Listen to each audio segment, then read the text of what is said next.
আপনি রাত্রেবেলা সূরা মুলক তেলাওয়াত করবেন। কোন সূরা?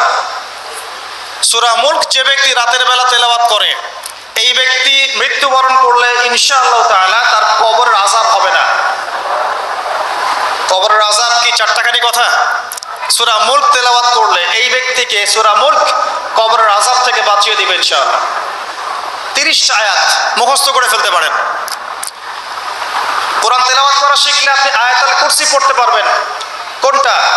আল্লাহু লা ইলাহা ইল্লা হুয়াল হাইয়ুল কাইয়্যুম, এখান থেকে শেষ পর্যন্ত। সূরা বাকারার আয়াত নাম্বার 255।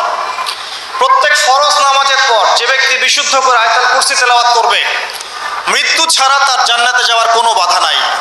সুবহানাল্লাহ।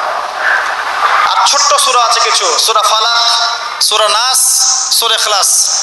সকালে 3 বার সূরা ইখলাস, 3 বার ফালাক, 3 বার নাস। বিকেলে